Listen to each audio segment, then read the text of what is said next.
I'll start the live stream a little bit ahead of schedule, just so people clicking on the button aren't presented with, it's not live yet. And now it should be live. So, hello, and this is live. You can even look at this.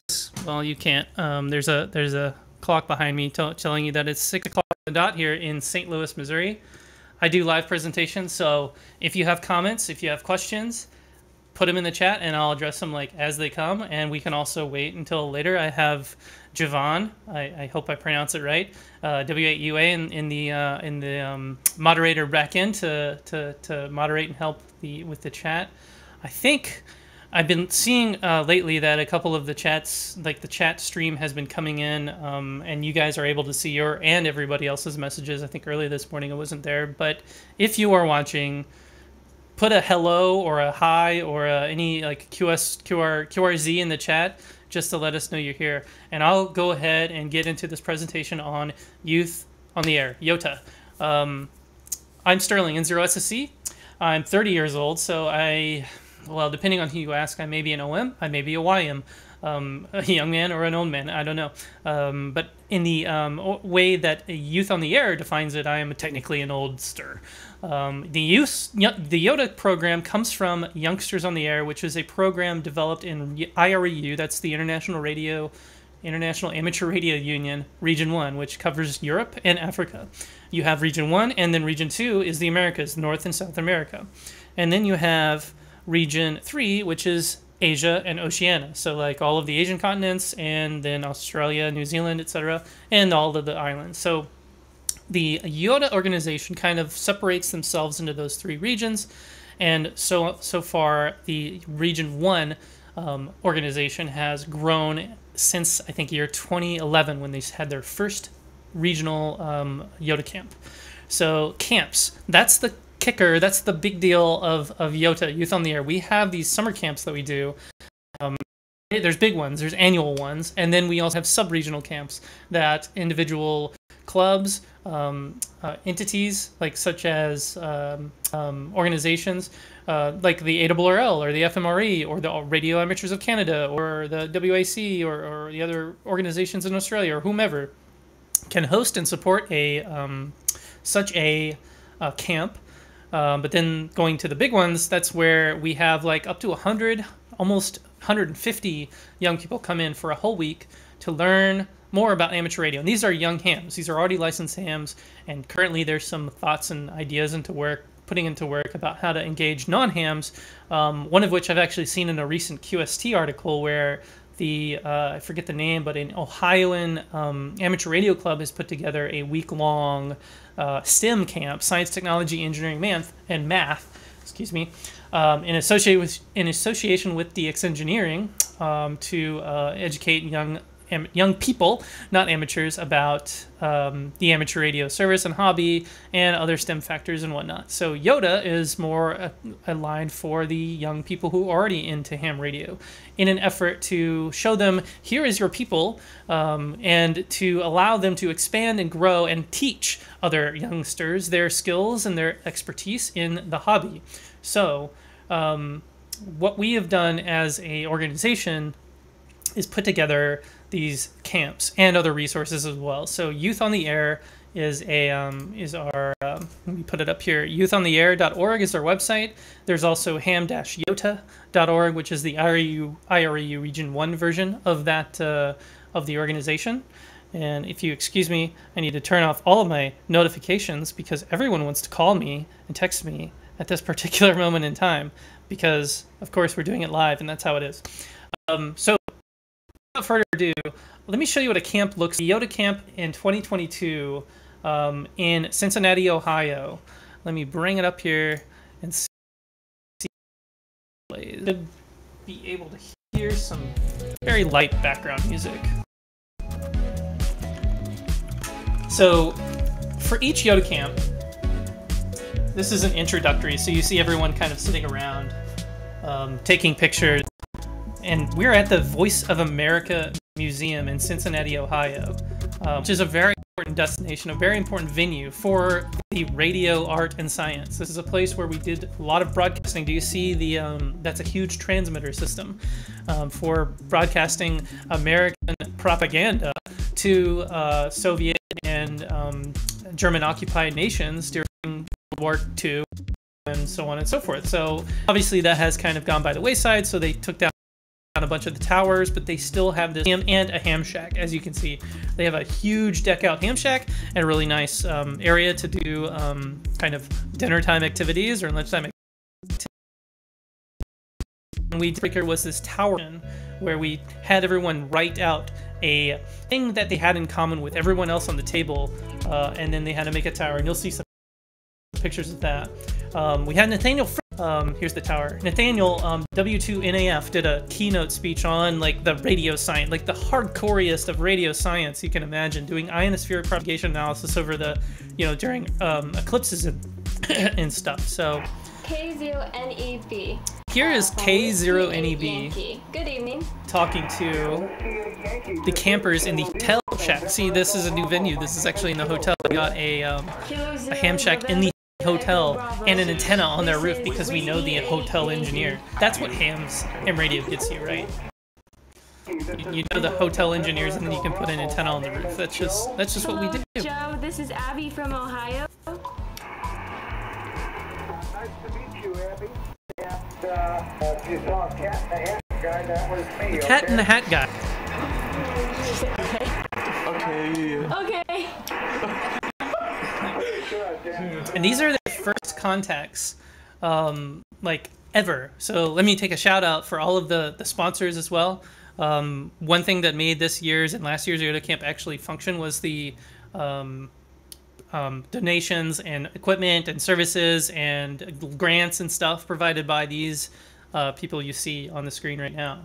ICOM was being like, gave us all of the radios to loan. They gave every camper an IC705 to use during the camp, as well as an ID52 handheld, and a few of them got to take it home as part of a prize, a raffle giveaway. ARDC, a huge sponsor last year, they gave us a $35,000 grant to actually run the camp, which made our financial problem disappear. So much appreciation for that. And then other donations of equipment and money and time. R&L Electronics, a ham radio station or a shack, ham radio supply store just down the road in Hamilton, Ohio, was really helpful with, we need an adapter for this antenna. Let's go to R&L, go get it. DX Engineering also helping us with a whole bunch of stuff. And Xtronic for giving us the soldering irons, which you'll see in an upcoming video. Let's go to Monday. This is day 2. We took the official photos with all the official, there's me, with all the official shirts, and here are those soldering stations. So day 2, after we introduced the Radio Buddy and did our icebreakers, we did some soldering. This year's project was an amateur radio direction finding offset attenuator that you plug into your HT. You had a knob, and you would be able to mute or attenuate the signal from fox that you are hunting, which will come in very handy for our fox hunt we're having in a few days. We had, like you see here, Michael giving a presentation about contesting, presentations from the actual campers themselves.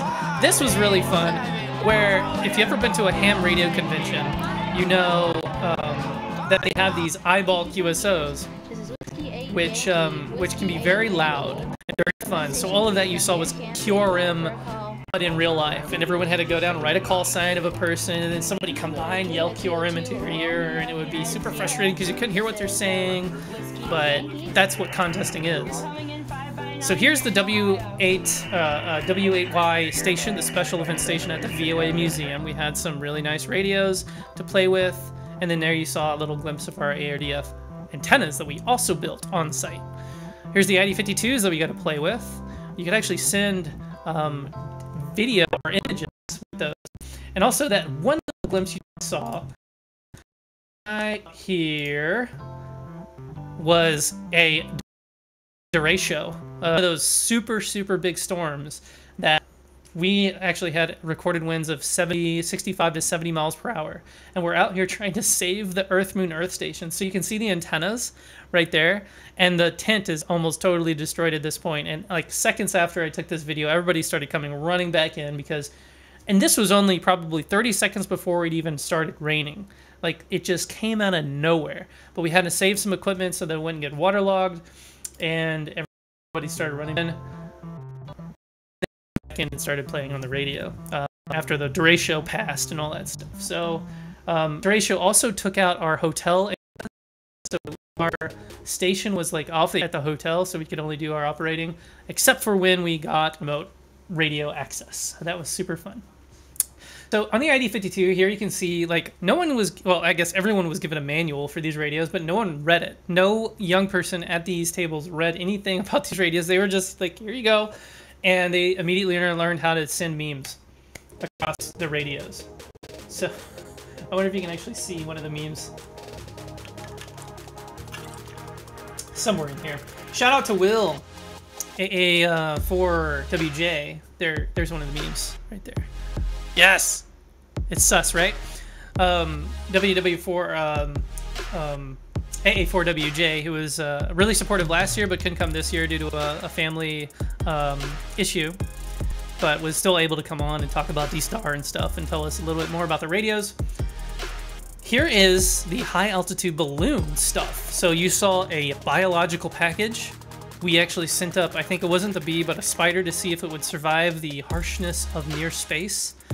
I think the spider escaped, so it did survive the experiment in a weird way. But you can see a bunch of other payloads. We had an ARDF, or not ARDF, a APRS transmitter, a voice beacon, a repeater, crossband repeater, the biological thing, a bunch of GPS trackers, all this stuff on a high altitude weather balloon that we took out to the fields. Notice the fields here are huge, so we had plenty of room to not hit any power lines. That's not foreshadowing at all.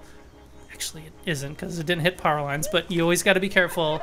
These things don't go up very quickly with the understanding of like, you got all this payload. See that streamer at the very end is the very bottom, and there's this light pole it's going right towards. Oh, it's cleared it. Thank goodness.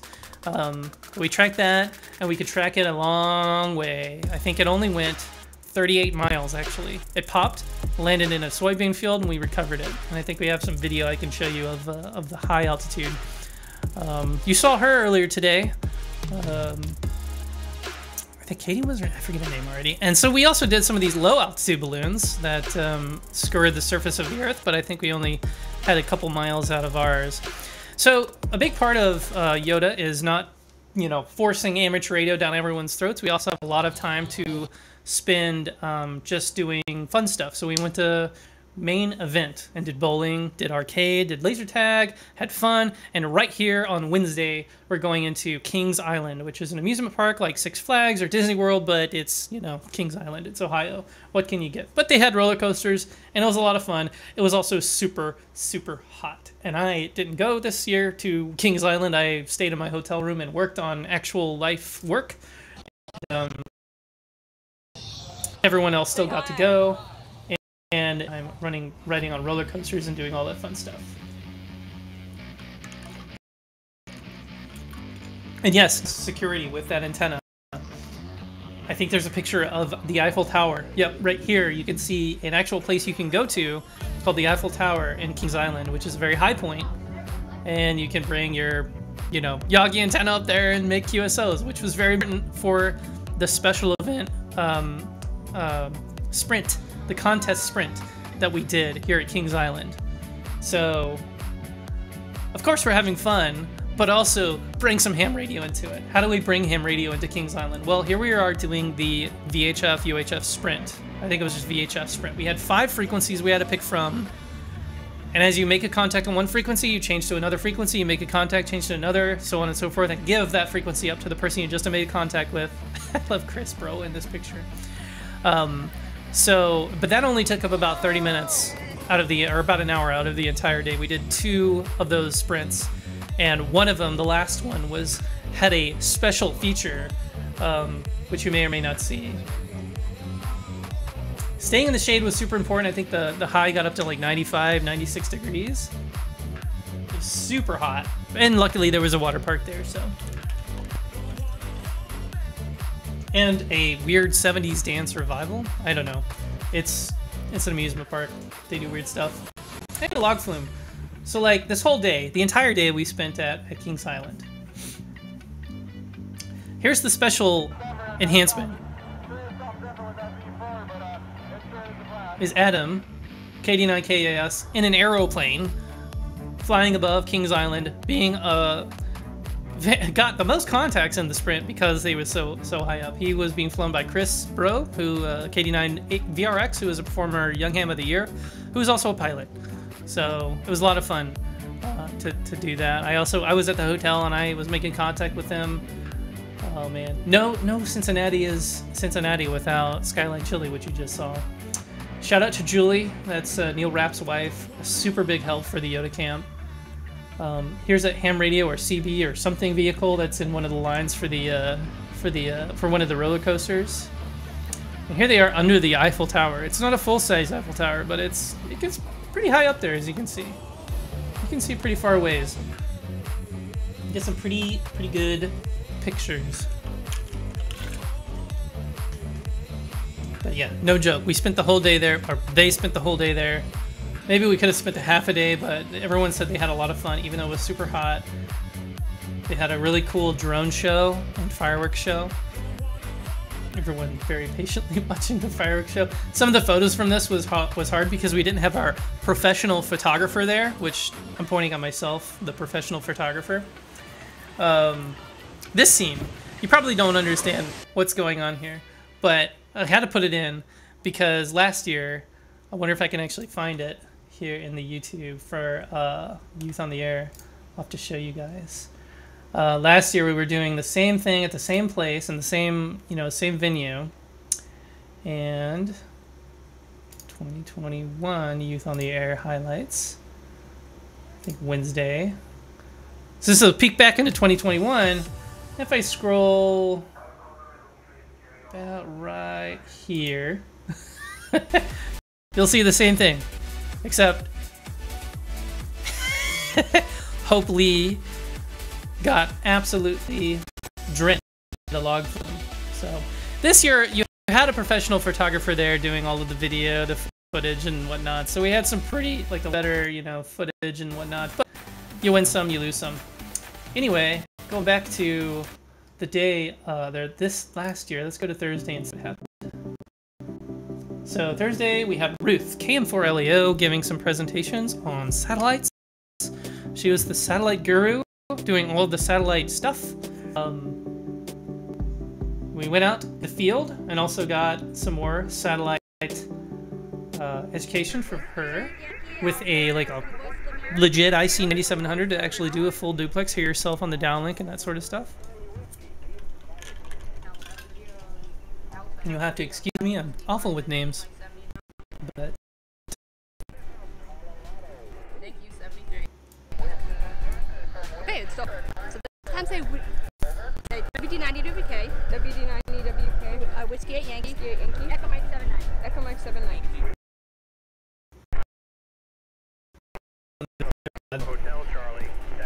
Jocelyn was one of the support staff. He's very into the Voice of America Museum. So he was very, very, very great to have. Bob, WB9ELK, or not ELK, WA6EZV, I believe. He's like the champion of amateur radio direct. So here he's giving his presentation on direction finding, or preparing for a real orienteering contest out in the fields of the Voice of America Museum. It got intense. Apparently people were like, oh, this is timed? Okay, we need to run. So I started running after them with the camera. We were finding there were 5 transmitters out in this, I think it was about a 4-acre field. And with our offset attenuators that we made prior, we were able to really hone in, they were able to really hone in on the locations of every transmitter and also peek over there. Why are those people over there getting into the weeds and the bushes? Well, it's because there's a transmitter there, but they could still hear and troubleshoot. A couple of our people, I think she right there on screen on the right in the red shirt actually had some troubles with her receiver and had to go back in and troubleshoot, figure out what was wrong, got it fixed. It was Becca. So here's one of the hidden transmitters. You can obviously somebody doing it from a long way away. Kona Ice came in to cool us off. Again, it was a hot day. This is the summer in Ohio, so either there's a derecho or it's super hot. So that was Thursday. Friday. Oh, I think let's go through some of the onboard footage of the balloon launch while we're here. This is the GoPro that we had, and it's just spinning around the room. I think what we did is we went through every single person and got their call sign, their name of call sign, and my name is Kaylee. their guess. And I think I'm from Louisville, Idaho, and I think it's gonna go 95,000 feet in the air and 67 miles. Their guess on how high and how far away. Hi, I'm Abby Kimi from the balloon. Arizona. I'm KK7CFJ. I think it'll go 120,000 in the air and travel probably like 100 miles. Hello, my name is Dylan Romero. Gotta get Dylan. VW, Dylan was California, a return California. I think that it will go burst at 101,000 feet and land at about 100 miles away. See, they put a lot of into it, but actually it was surprisingly, it went up to I think about 96,000 feet and burst up there, and it landed only about 37 miles away because it went up and it kind of went away and then it hit another air current and came back and then landed relatively close, which made it really easy to recover. So we're walking out to the field, and where is actual launch? I don't know, it's somewhere there. But you can hear, you actually saw a bee. There's a bee. No, that's not a bee. That's one of the antennas hanging out. So pretty good views of the Voice of America Center. The soccer fields that are nearby. Let's see if you can actually see the Voice of America. Yeah, it's spinning, and I'm not going to play this too long because it'll make people dizzy. But the Voice of America is right. So there's the transmitter switching relay system right here, and the actual Voice of America right there. And so if I spin around, there's a big shopping center, and then Cincinnati's out here on the horizon somewhere. So let's go up a little higher, see what pictures we get.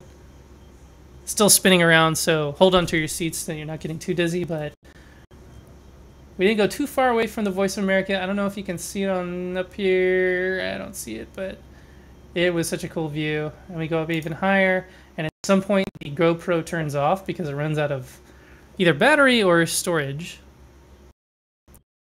You just see farms. Farms, farms, farms. Just farms everywhere. But even at this height, we were getting a lot of, doing a lot of like crossband repeater stuff. People were able to hear the beacons, the voice beacon from, you know, dozens and hundreds of miles away. And it just keeps going up ever so slowly. There's like a faint beep from the audio finder. So when it actually hits the ground, you can hear this, hear the beeping. There's a plane right there. I've never noticed that. Do you see the plane right there? Right here. You can even hear it. Wow. That's how close we came to to get into an aircraft. But luckily we had FAA authorization, and we gave a NOTAM, a notice to airmen that a balloon was being launched. So, and this balloon was very visible on radar, very visible as a thing, and also it's only taking up the width of like this much, and then a big balloon at the very top that's probably easy to avoid and fortunately wouldn't cause too terribly much damage on any aircraft, passenger, military, or otherwise. But that's so cool. I never even noticed that. So, and I think the footage just kind of, yeah, the SD card stops at about here. And then I have a kind of an overview of the entire track. So Cincinnati's over here, and the actual like burst spot was near Hammersville, of course, Hammersville, Ohio. So it wasn't too far away, and it went all the way out, like this far, and then turned back towards Cincinnati. So it was very cool. I also did a live stream. Let's skip ahead to. I thought that wasn't all of it, was it? I gotta go back. As we're doing it live. So while we're doing this, if there are any comments, any questions, any, oh wow, anybody at all, just say hello in the chat. And if there's nobody, that's fine too. I have a good point to say about how hard it is to get young people or the voice of young people into the amateur radio space. And so if nobody comes up, I'll probably rant about that, and hopefully people will watch it in the pre or the post roll, like the after the fact. So I think the Friday video might have not get put into the playlist. If I go to Youth on the Air's YouTube, we had a closing ceremony. We have Tuesday videos. No, I don't know where it is, but that's okay. We did have a closing ceremony that I live streamed, and you just looks like an ICOM shirt. Got Neil Rapp. No, I had no mention of Neil, by the way. Neil is the camp director. WB9 VPG, you know him from the Ham Radio or Amateur Radio Newsline. You know him from Ham Talk Live. You know him from being, the youngest ham to ever get the extra class license back in his day. He's very famous in the amateur community, and he's also a renowned chemistry teacher, and currently teaching, I think, chemistry at, was it KU or Xavier? Somewhere down there. So he's been a huge asset to the whole program of YOTA, Youth on the Air, in the United States and Canada and all of Region 2, and is actively working to expand it beyond the United States borders. The only reason why these last two camps have been at Cincinnati is, first of all, it was easy for the team who volunteered at first to do it there. It was a good venue, and also because the pandemic happened. So last year in 2021, let me poop that off and just put my face up here. Last year in the first time we had YOTA Camp in Region 2 was in 2021. That was during the pandemic, but it was during the Delta. There was a surge and then a huge drop in cases. So we got in right at the drop. We were still doing proactive COVID protocols. So wearing masks, checking vaccinations, and it was like opt-in. You could say if you got vaccinated or not, but there would need to be some proof of either that or natural immunity. Any kind of temperature or fever. We had a ton of test kits on site. We had protocols and all that stuff. And turns out everything worked out. No one got COVID. I got a cold. I didn't even get COVID. I just got a cold on the last day, and everything worked out great. And then another surge happened. It wasn't our fault, but we got in at the nick of time and had a really successful first IARU Region 2 YOTA Camp. 2022 rolls around. The pandemic's still a thing, but it's mostly gone, quote unquote. It's still a thing. We still had COVID protocols, but much lighter. No more social distancing, no more masking, but just careful review of symptoms and making sure people are feeling good and healthy and getting hydrated. Honestly, the worst thing that we experienced during 2021 YOTA Camp in Region 2 was people getting dehydrated at the Kings Island amusement park because it was just so hot, and it's easy to drink a bunch of soda because it was free and not to drink water or Gatorade or electrolytes, basically. And had a few cases of people getting a little tired, fatigued from the heat, not fully, with it, and then setting them down, putting water into their veins, and then, setting them off, and they were all good. We also had an issue with that in 2022. Again, just keeping a good eye. We had the buddy system, had crews of 4 to 6 people rolling around so that everyone sees everybody, make sure no one's left alone, and everyone's having a good time. That's very important. So let's talk about now. I think it's about almost 30 past the hour. I don't have anything in the chat. Hopefully I did hit the live button, so I hopefully, we're actually going live. I'm actually kind of curious if I go into the what's it called? The thing. The thing. If I join my own presentation, do I see myself? I do see myself. So I just want to make sure. Again, if you're in the chat, say hello. You don't have to say a question, just say hello. But if you do have a question, I'll answer it. Anyway, let's go into what's the future of amateur radio and youth space, and what's the future of YOTA, what's the future of YOTA Region 2, what have I been doing in the past, these past couple of years in terms of engagement beyond the borders of the United States of America, and what have we done to really take the mission of youngsters on the air YOTA in Region 1 and bring it to Region 2 and Region 3. So as the IARU liaison for youth, that's my semi-official volunteer title with the IARU in Region 2, one of my duties has been to kind of coordinate, collaborate, get some communication across borders going down into South America, Latin America, and places like Mexico, Panama, Caribbean, and Canada, to engage young people across the continents, across the American continents, North and South America. So this isn't a U.S. program. This is an IARU Region 2 focused program. In Region 1, it's actually kind of sanctioned and organized, and there's a youth working group that's done under the auspices of Region 1. But in Region 2, it's still kind of early, still kind of new, trying to get our footing to figure out where we kind of fit, how our little committee of young ham advocates are going to put together into the big scheme of things. A lot of people out there might be thinking, oh, are you doing stuff with the ARRL? Well, yes, a little, but also with the RAC and the FMRE and the LABRE and all the other entities, all the other member societies of the IARU throughout Region 2. So that's been kind of my role. And over the last 3 years, since 2020, I've been doing Zoom presentations, been coordinating with YOTA Camp here in Region 2, and the other coordinating with the other Region 1 and Region 3 to perfectly, I guess not perfectly, but sort of copycat what they are doing in Region 1 to bring it over here to Region 2. So the camps, the sub-regional camps, the youth contesting program, the December Youth Month, a couple other things that I'll show up here on our website on theair.org. I'll pop it up here in the caption. So youthontheair.org have a bunch of resources, a bunch of information on camps. We're still TBA, to be announced, for 2023, where we're going to have the camp in 2023, but that announcement is right around the corner. If you are a young ham or you know a young ham, this is where you want to send them.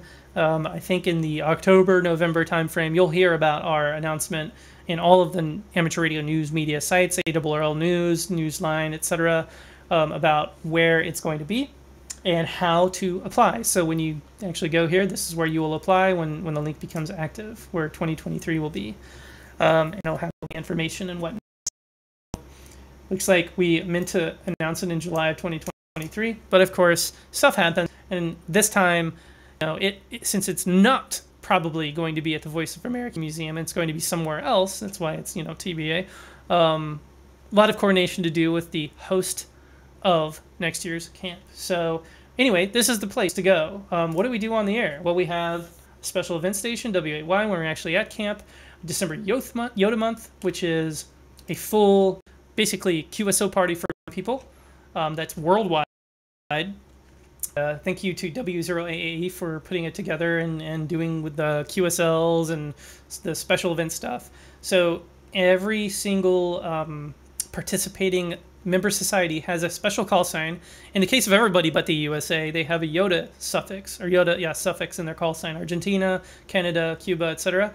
But in the US, since we can't have those special event extra long call signs, we have K8Y, K8O, K8T, and K8A. And if you work all of those, if you work a bunch of stations, you get certificates and all that stuff. So it's all cool. But the special thing about this is that the young people are actually operating these stations, which is excellent. And if I click on one of them, you can see, well, there's no data here, but a lot of them were remote stations. Remote ham radio probably supplied a lot of the airtime for these, if not remote hams or remote RC4 or something, or they were just, done by the actual young person's station or club station. We also have a bunch of other supported activities that we support, I guess, and resources. So School Club Roundup, that's done by the ARRL and the, I think, Long Island Amateur Radio Club, LIMARC. Some links to the ARISS. ARRL has Kids Days. There's the Digital Youth Group. A lot of this, if you were on the youth, the What Do Youth Do after the 35-question presentation earlier today with Liam and I think Katie was her name, then you probably see a lot of these already, but here they are again in another place. We try to collect as much as we can and about youth and amateur radio into one spot so that we can say, hey, young person or an OM can come in and say, hey, what kind of stuff can a young person do in amateur radio? And we go to Youth on the Air. Here you go.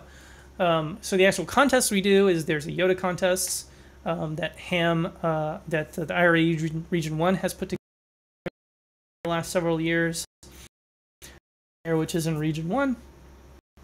But it's a no contest, it's worldwide. every young amateur radio operator operates under the age of 25. Every young amateur radio, I wish, but there's a bunch of special, scoring on how youngsters are involved, how many points you get with QSO with youngsters based on their age, that sort of stuff. So it's a big deal. Let's see, what else do we have? My voice is getting hairy. We also support the youth contesting program. The YARC, page not found, but YARC puts together Young Amateurs Radio Club is a club that I used to be president of, and thankfully gave that helm to Caleb KZ0P, and he's been putting together all kinds of cool stuff. So YARC is now having a Workdoll yacht, or Workdoll YARC zones. I don't know I forgot what it was. Let me see. Workdoll YARC zones. And so it's a whole thing. They have a Discord chat. They have their own special event. They have They own their own club call sign, their own contest, and that's like legitimately. I think it's coming up here. Nope, it's over. Too late. So it just ended. I missed it. But come back next year, or even I think there will be another instantiation of this within the next 6 months. So you don't have to wait a whole year. Let's see.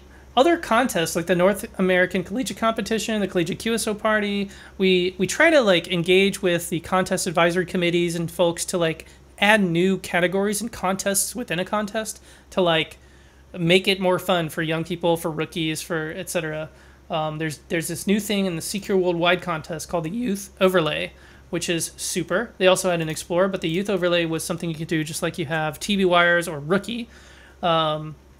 So that you, as a 25-year or under person, can be, scored with other people your age, which is very cool and helps to promote that contesting-ness for the young people out there. All right, so there's some of our resources. That's our website.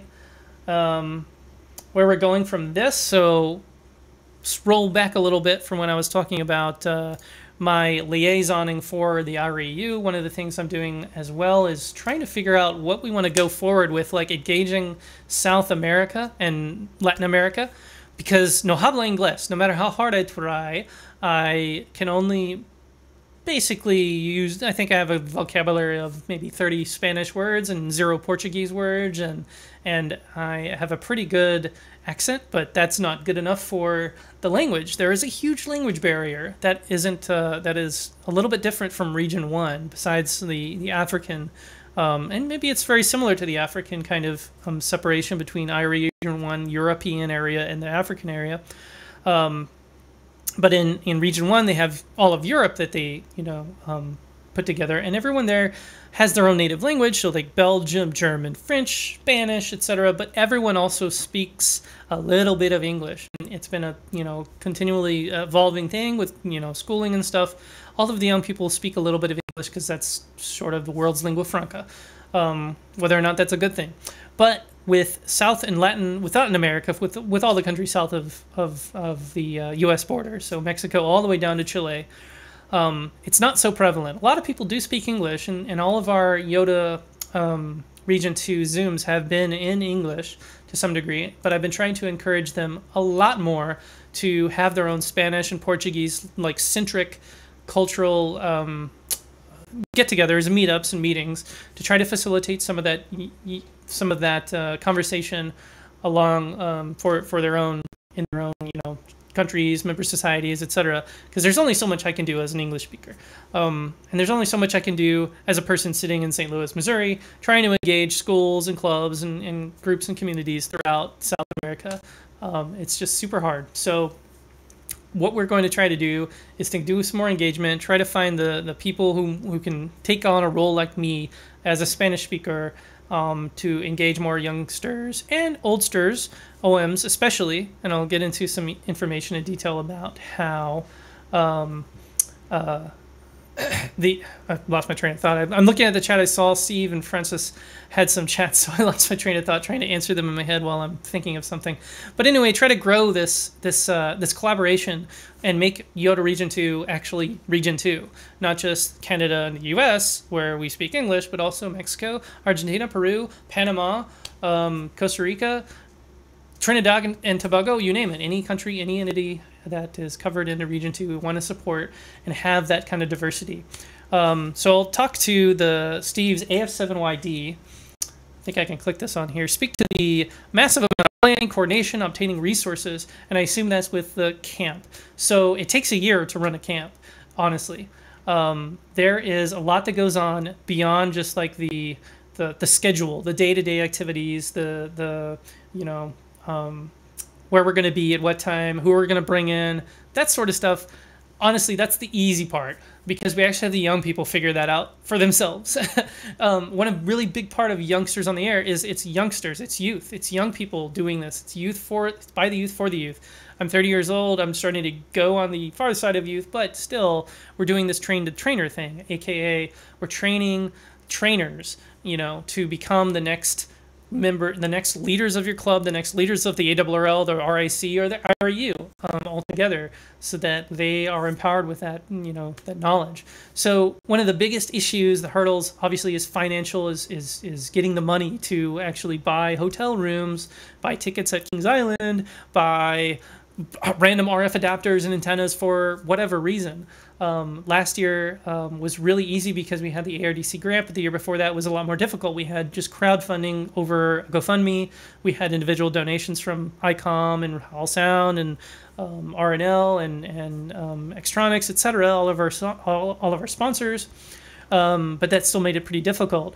Beyond that is insurance. Now in America, in the United States, it's super hard because everything is a lawsuit. Anything you do wrong could be a lawsuit. So we had to get like $2 million insurance policy. We had to put in all these rules for transportation. We had to hire a bus driver. We had to use the hotel's transportation. Nobody, under the age of 18 could do, anything. Basically, we always had to be together just to, cover our butts. It's essentially. So we, reduce our liability. But fortunately, it all goes through, an insurance company. We have actual insurance to take care of a lot of this stuff. And we have a proper 501c3 foundation to not only take in the funding and the donations and stuff, but also to serve as our, I guess, not limited liability company part, but, to help with that a little bit. So beyond that, once you get that figured out, and transportation and like the venue and all of the other things figured out, then you got a YOTA camp. It's just that easy. But it doesn't have to be that hard. This is for the big yearly camp. What we want to really, start doing is engaging younger people. So like under the age of 13, maybe like 7th graders, 6th graders, going to schools, having weekend camps, having camps where parents are, right there, and so we don't have to worry too much about liability. And I even forgot to mention, we all have background checks. Any volunteer has a background check done, has youth protection training. That's super important. The Scouting Association puts out youth protection training that we all take, we all do, and we all really firmly understand and know when to see and when to call out, adverse behaviors and et cetera, how to deal with a lot of situations that you see with teenagers. And there have definitely been situations where, it's been kind of fun to deal with, but, fortunately everything was, above board, above belt and all that stuff. So, the one time we had a fire truck come to the hotel, I won't talk about that too much, but it was a lot of fun. Anyway, what was I going on about that? So yeah, the liability of the stuff. Well, anyway, so we want to kind of shrink it down into sub-regional camps. So we want to have, let me just name a name, like the Yankee Clipper Contest Club, or the NCDXF, or the St. Louis Suburban Radio Association, or the Orlando Amateur Radio Club, or Dayton Amateur Radio Club, to put together their own YOTA camp. So this has already been done. I've seen with if I had QST around me, I could open it up, but another group in Ohio has done a STEM camp for non-hams, putting a bunch of ham radio stuff into it, and it was also a whole week long. So I'm going to talk more. I think Tim Duffy was involved, and Tommy Gober in 5DUX was also involved with that. Some people I know very well to see how what worked, what didn't, and how they can expand that, but also make it easy for all of these other organizations to implement and create sub-regional camps and younger age camps and school camps, or not even camps, just evening activities at the library or in the school auditorium or something like that. I mentioned schools a lot. One of the things we're really trying to engage with more through people like K5ATA, Steve Goodgame at the ARRL, is how do we engage with schools? And so he's doing that for the ARRL, trying to get more youth involvement and engagement from their half. And then we're also, keeping an eye out on what they're up to and helping them, and they're helping us as, where it's all possible. And then remember, this all has to copy paste to South America. So all of our resources, this whole website that we have, has a very convenient select language button that you can select the most common languages in Region 2, Spanish, Portuguese, French, and what's that one? Dutch, I guess. So you can translate everything. All of our publications are translated. But that's one of the biggest sticking points, is trying to engage the entire region. Okay, Francis, huge comment, doesn't fit on the entire screen. He says, during our annual club picnic, there was a group of young Marines at the same park, and we invited them to check out our setup. You had 3 radios on the air, making contacts from Lancaster County, PA, to Ohio, Alabama, Russia, Czech Republic, etc. It's well received. I gave them a copy of our outreach brochure. Are there any easy-to-find resources that... Here's the question. Are there any easy-to-find resources for clubs to use for youth outreach, material that we can print and hand out, websites, etc.? So, boom. Already told you, youthontheair.org. I don't know why I closed the tab, but of course I did. Back up. Youthontheair.org. You go to youth resources, and boom, you got a whole bunch of youth resources. I think there are printable stuff around the website. It's kind of hard to find, but we want to put like another tab up here for handouts and other stuff, or maybe something in here for handouts. But this is a good thing to send. We do have stickers, so if you send me an email to sterling@n0SSC.com or sterling@youthontheair.org, I can send you some stickers that have our website on it. That's probably our #1 marketing resource, is the stickers we have. Let's see here if I can pull up my supply of stickers. So it's a die-cut sticker like you see up on the top left or top right here, Youth on the Air. There is Youth and Amateur Radio. These are free, by the way. I only have so many, so probably can only send you about 500 before I have to ask you to give me like $5 or something. So anyway, a ton of resources here. Hammerito.world with the Lee family that are getting back on their feet after James Lee, who was our videographer for 2021, and who went through a terrible issue when getting some heart surgery and lost use of his fingers, legs, etc. So, but fortunately he survived and he's still with us, and I still see a smile on his face, so that's always good. So there's your resources. We also have scholarships and stuff we want to get out there. ARRL Foundation for Amateur Radio. Yes, they are separate. It's kind of confusing. And then ARDC, helping fund ARRL Foundation. What else?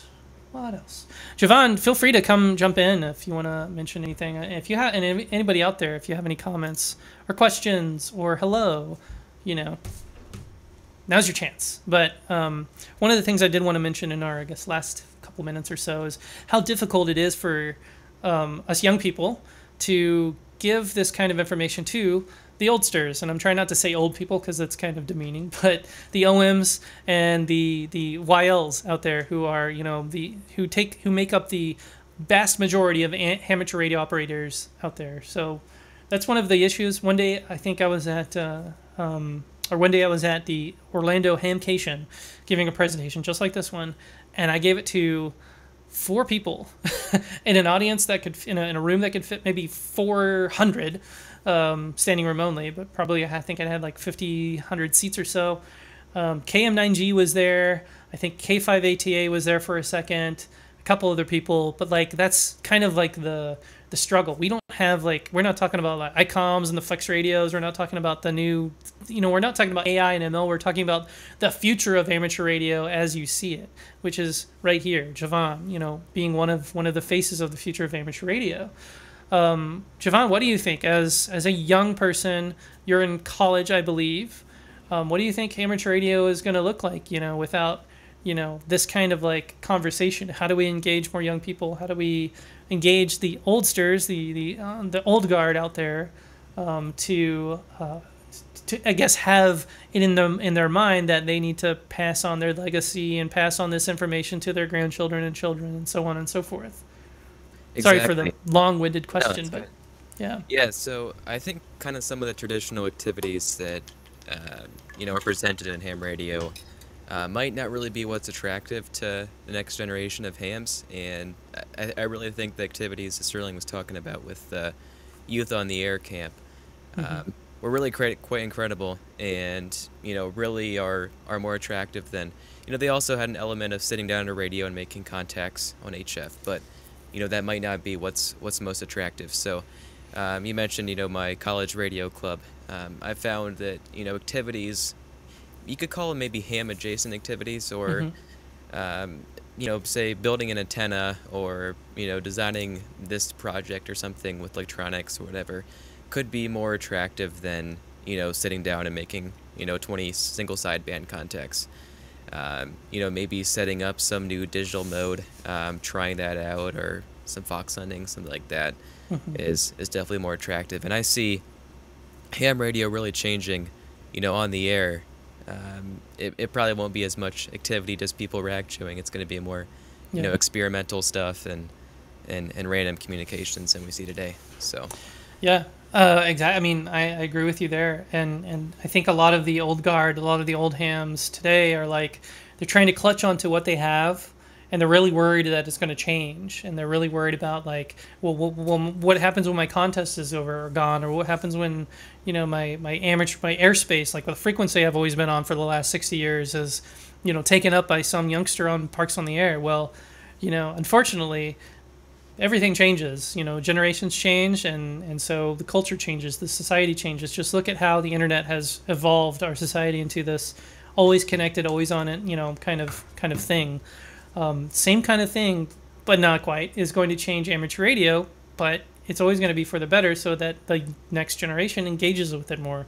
One of the presentations today, Michelle, K5, what's her name? K5 something, who's in the Open Research Institute, gave a presentation on AI, ML, advanced artificial intelligence, machine learning, and how that's going to impact amateur radio and all of RF spectrum, which it will. Like, it makes it more efficient to use amateur spectrum, but we worry, like, what's it going to be, if there's no hams out there to support, the spectrum that we have been given to us by the FCC and the International Telecommunications Union. That's kind of like what we're trying to work with. Engage the amateurs, the young amateurs that are out there right now, and give them a place to hang out with their people of their own age, so that they can have a lot of fun and send memes over the air, which, I mean, if you look at SSTV nowadays, it's full of memes, and it's, for the better, because some of the things I see on SSTV are for the eyes of, well, anybody, honestly. And some of the conversations that I hear on 14313 or 7200 are not for the ears of anybody. And somebody should do something about that. But again, remember and think about how young people are engaging with the world, with technology, with the internet, with phones and whatnot, and how that can apply to amateur radio. Those are kind of the big picture ideas, how I see it going in the future.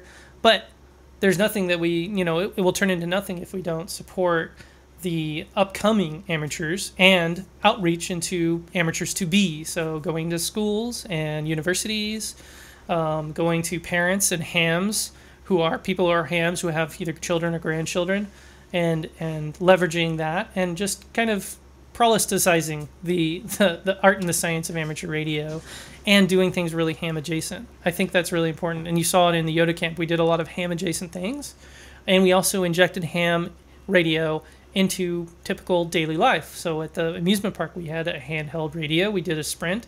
I know people are looking at our youngsters running around with HTs like they're security or something. Like, what's going on? Aliens? Why is that guy got an antenna? He's going to hit me with it? Oh, no. But it kind of goes to show what young people are interested in. So. Yeah, and one more thing, just following on Francis's comment with regards to, handouts and outreach to youth and ham radio.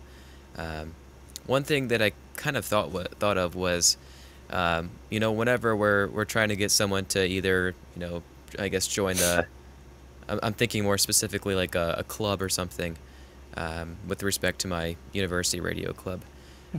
rather than giving them, a handout, say, hey, here's a QR code, scan it, and get on our Discord, right? Join the talk, and then you can, find out stuff, get encouraged that way to join events, and really find out about what's going on.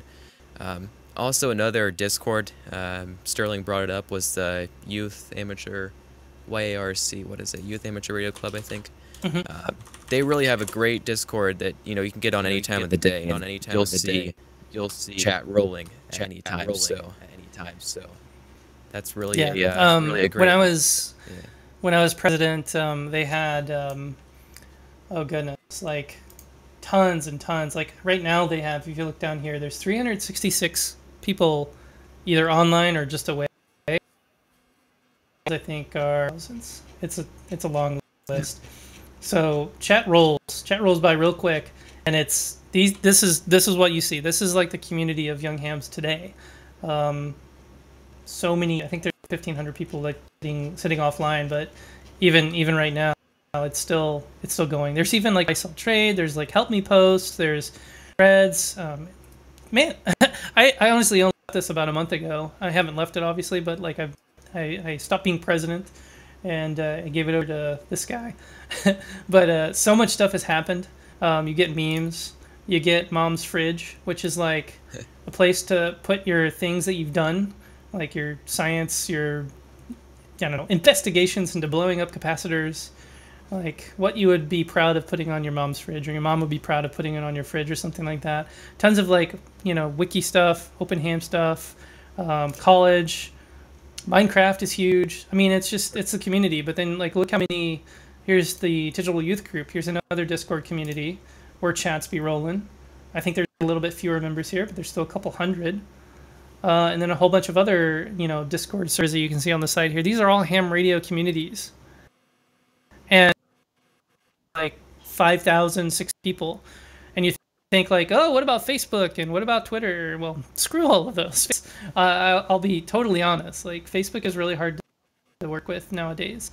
But you do. It's fully.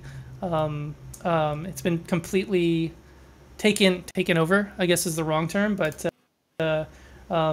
it's the oldsters there now. So the young people kind of moved off and moved to a different thing, and Discord is one of them. And then you obviously have TikTok and whatnot.